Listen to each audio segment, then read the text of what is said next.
Zelených svetiel sa odštartuje. Hodinový limit začne plynúť už o pár sekúnd.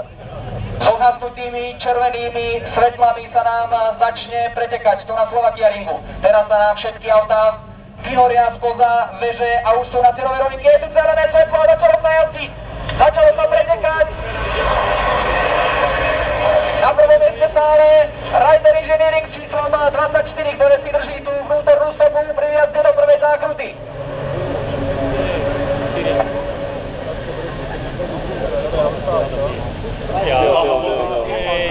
A už sú tam žlté vlajky v prvej zákrute, aj keď ešte nevidíme, čo sa tam udialo, ale zostalo tam stáť niekoľko vozidiel.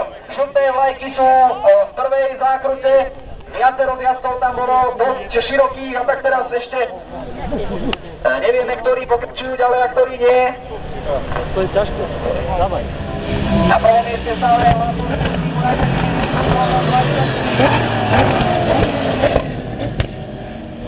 Mercedes sú na druhom a treťom mieste.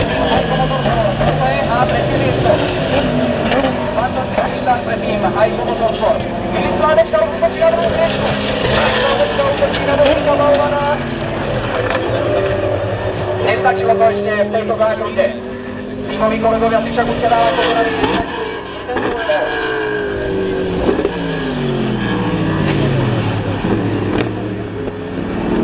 A vidíme tam aj Antona Chiapu, ako sa snaží dostať dopredu v tom Lamborghini s číslom 25, má pred sebou trojicu bojujúcich jazdcov.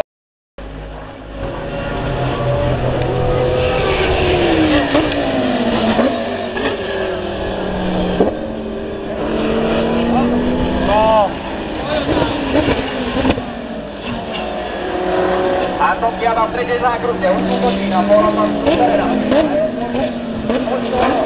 Dokážu to. Zadarmo.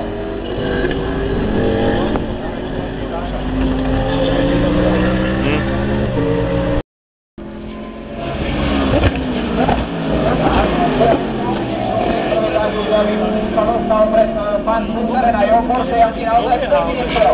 Malý Slovák, ne druhý. Prvá školica je v dobieha to 2 sekundách. pomaličky. Držoval ho predtým ten druhý.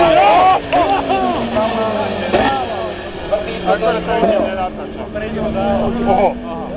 No.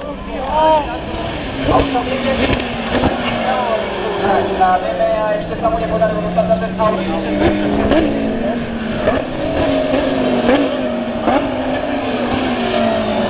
Áno, smera na prvom mieste. Albert Botorno tak si urobil jazderskú chybu a prepadol sa až na prvé miesto. Prvé miesto. Tretie, pretekol Kia G3. Jeho Mercedes týmu Heiko Motorsport číslom 45. Filip Slánečka bude v 9. kole. Na prvom mieste v priebežnom poradí. Mali tu štajá. Áno. Tam. To je on. Áno, je to tak, Filip Slánečka je na prvom mieste. Pre svojich tímových kolegov tým Heiko Motorsport má prvé a druhé miesto. Aspoň zatiaľ v priebežnom poradí. Samozrejme, do konca pretekol ešte viac takmer 40 minút.